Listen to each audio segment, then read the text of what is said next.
La construcción del patrimonio local. Un proceso de aprendizaje. Conservadora de museos Nora Laborde. Licenciada Mercedes Murúa. El tema de esta ponencia hace referencia a la construcción y valorización del patrimonio del barrio Saladillo. Por consiguiente, la ponencia está dividida en dos partes explicativas, en una primera parte conceptual y en la segunda relata los orígenes del barrio y las experiencias vividas que conforman la construcción del patrimonio del barrio Saladillo. ¿Qué es el patrimonio? Esta no es una pregunta de respuesta fácil, ya que el concepto patrimonio es polisémico y cambiante. Etimológicamente, en lengua latina, se entendía por patrimonio el conjunto de bienes legados por los antepasados. Hoy en día el concepto patrimonio es un concepto abierto donde caben y se intuyen muy distintas posibilidades. Sin embargo, la concepción medular del patrimonio sigue siendo válida el legado de los antepasados. Pero para que ese pasado sea reconocido es preciso que sea significativo y que un determinado colectivo o sociedad lo reconozca como tal. El término surgió originariamente en la Francia posrevolucionaria del siglo XVI para referirse a los monumentos históricos significativos del pueblo. El valor que se le otorgaba a cada bien era unívoco, ya que una vez que los especialistas decidieran su significado histórico pasaban automáticamente a integrar parte de la idiosincrasia de esa nación o pueblo. Luego con el tiempo el concepto comenzó a utilizarse para proteger no solo los monumentos históricos e importantes para el Estado-nación sino también a aquellos conjuntos de sitios y construcciones que tuvieran valores estéticos, etnológicos, arqueológicos, antropológicos y científicos. UNESCO, 1972. En las últimas décadas del siglo XX, el término patrimonio cultural comienza a utilizarse de otra manera, a los bienes materiales heredados por nuestros antepasados se añaden hechos, episodios, usos y costumbres, personajes que de alguna u otra manera dan vida a la identidad de un pueblo, una sociedad o un barrio. Considerando la identidad a ese conjunto de rasgos que caracteriza históricamente ya sea a un individuo, a una comunidad, que se gesta en la interacción con los otros y en el seno de un determinado contexto, la identidad siempre es cultural, tal como dice Gorosito Kramer 1997. Es la cultura internalizada en sujetos, subjetivada, apropiada bajo la forma de una conciencia de sí en el contexto de un campo ilimitado de significaciones compartidas con otros. Por consiguiente, el concepto patrimonio se amplía e involucra bienes intangibles, no materiales, son bienes que dan cuenta de una identidad enraizada en el pasado, con memoria en el presente, reinterpretadas por las sucesivas generaciones, que tienen que ver con saberes cotidianos, prácticas familiares, entramados sociales y convivencias diarias. Estos bienes hablan, por ejemplo, de la singularidad de ciertos oficios, músicas, bailes, creencias, lugares, comidas, expresiones artísticas, rituales o recorridos de escaso valor físico pero con una fuerte carga simbólica. Tanto el patrimonio material o tangible, como el intangible o inmaterial componen el patrimonio cultural de cada grupo social. Mantienen entre sí una relación dialéctica ya que lo tangible logra mostrarse en toda su riqueza en tanto deja al descubierto su alma intangible. Por su parte lo intangible se vuelve más cercano y aprehendible en tanto se expresa a través del soporte de lo material. El patrimonio intangible impregna cada aspecto de la vida del individuo y está presente en todos los bienes que componen el patrimonio cultural. A partir de este momento, se comprende que el patrimonio material e inmaterial, poseen fragmentos de historias distintas según quien las cuente, viva o recuerde. Aprender de la diversidad se vuelve necesario para abordar un patrimonio complejo y con múltiples significados. En este marco es importante trabajar en la recuperación del patrimonio comenzando a construirse a partir del entorno significativo de las personas, en escala humana donde los saberes, creencias, cuentos, fiestas, costumbres, etc. son la base constitutiva de los patrimonios locales. Y como patrimonio local tenemos los barrios de nuestra ciudad. El barrio es la entraña de la niñez y de los primeros amores, donde su gente entreteje historias que construyen diaria y colectivamente en base a recuerdos, lugares, juegos y trabajos que se enredan con sus paisajes, edificios y plazas. De esta forma se moldea la historia de cada barrio, la que le pertenece y lo distingue, dándole identidad propia, única y singular. El cuidado y protección del patrimonio local, en este caso el barrio Saladillo, requiere recorrer un proceso de aprendizaje, entendiendo como proceso de aprendizaje al proceso que realiza el sujeto al enfrentar, explorar, conocer su entorno e interactuar en él. El sujeto modifica su estructura cognitiva y afectiva.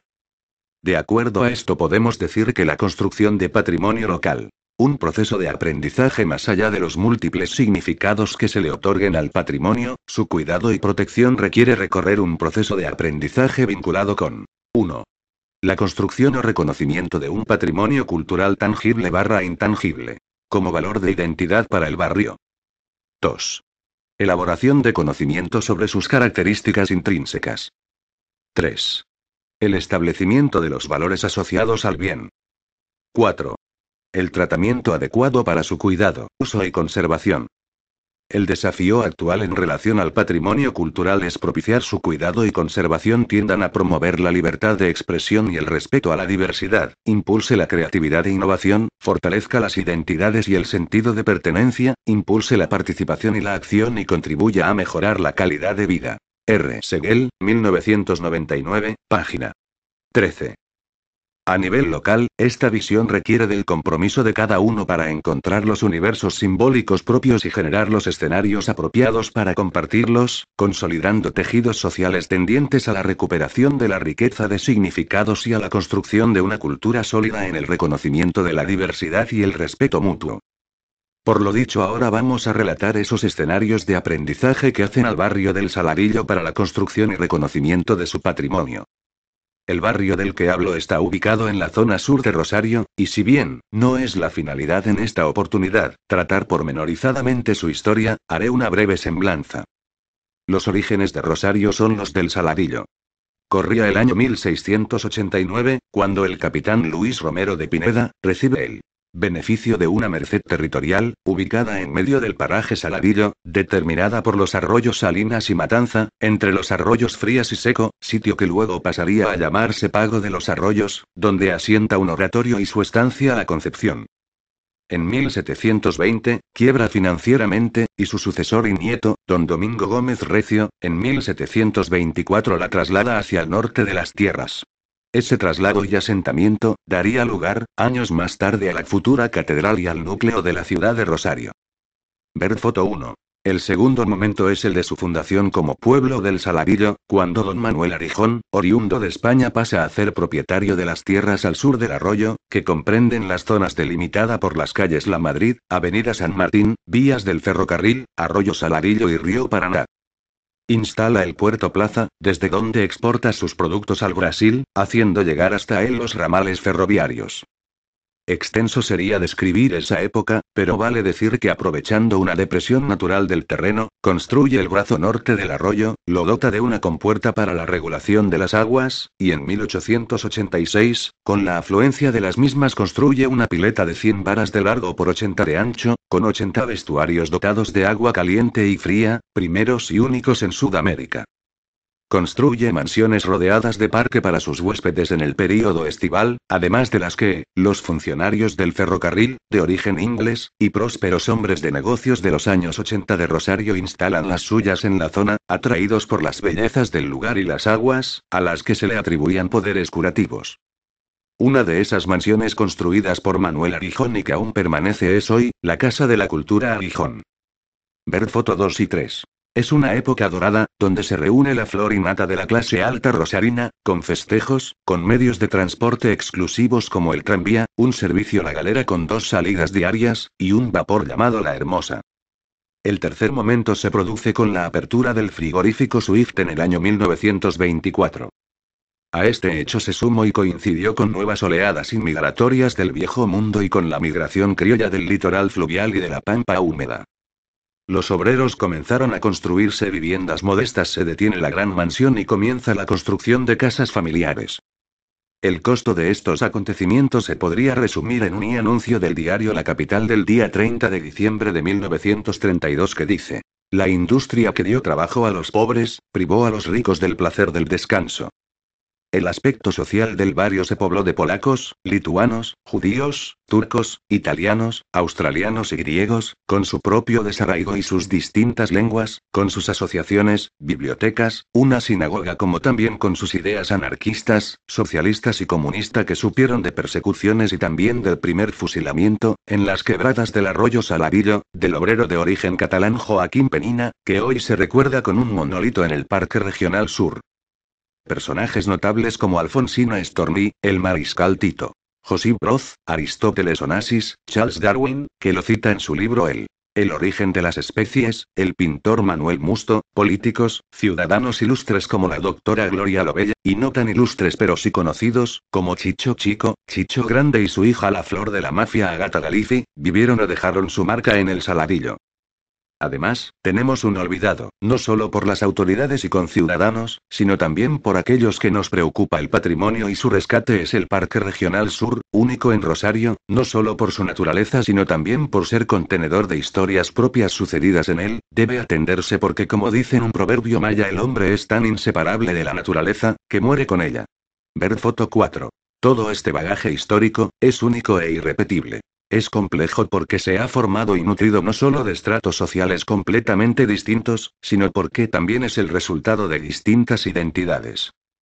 Puede asombrar, que en un mismo continente patrimonial, hayan existido y sobrevivido múltiples culturas, y esto ha podido ser porque la cultura, como dice Tony Puig, ha pasado por única forma de ser salvado.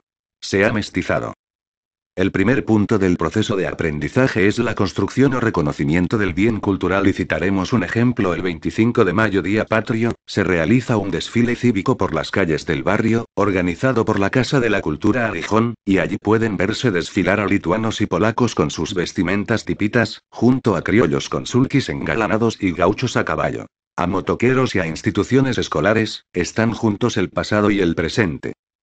Ver foto 5 y 6. Otro ejemplo es la realización de la fogata de San Pedro y San Pablo que organiza la Escuela Municipal de Artes Plástica Manuel Musto, parten desde la misma hasta el Parque Regional Sur, portando muñecos construidos en los distintos talleres, para luego ser quemados en una gran fogata ante la mirada de una gran concurrencia.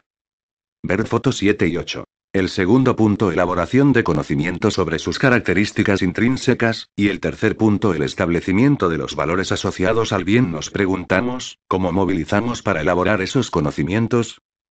Citaré, y podrán apreciar dos acontecimientos en los que pueden apreciarse, cómo a partir de exposiciones en las que se ha trabajado con construcciones ya internalizadas, aun cuando los niveles de destinatarios fueran distintos, se puede motivar en interés la identificación y la apropiación de conocimientos.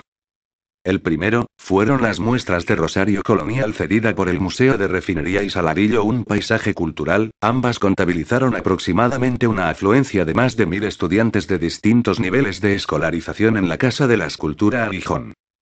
Ver foto 9 y 10. El segundo fue en oportunidad de realizarse la muestra fotográfica Saladillo recuperando su memoria, en conmemoración de los 150 años de Rosario en el balneario municipal del Saladillo. Ver foto 11 y 12. En las fotografías pueden ver los logros. Hubo encuentro con universos simbólicos propios, identificación, participación, acción, y son esas mismas personas las que otorgaron no solo significación a los bienes patrimoniales, sino también a quienes se esforzaron por brindar a nivel local un patrimonio que les pertenecía y que formaban parte de su identidad, solo debían conocerlo para poder amarlo. Y concluimos con algo que fue escrito a los vecinos cuando se abrigaba la utopía de un museo barrial. Ustedes y nosotros compartimos un arroyo, una calle, un balneario, las vías del tren y del tranvía, los abuelos extranjeros y de otras provincias, horarios de escuelas, sirenas de las fábricas y amores. Todo es único e irrepetible, no hace distinto sino se hermana, y a su vez, todo puede y debe ser recuperado. Hágase presente, participe y done, nuestros hijos y las generaciones. Edición José Straatman. Página web www.barriosaladillo.com.ar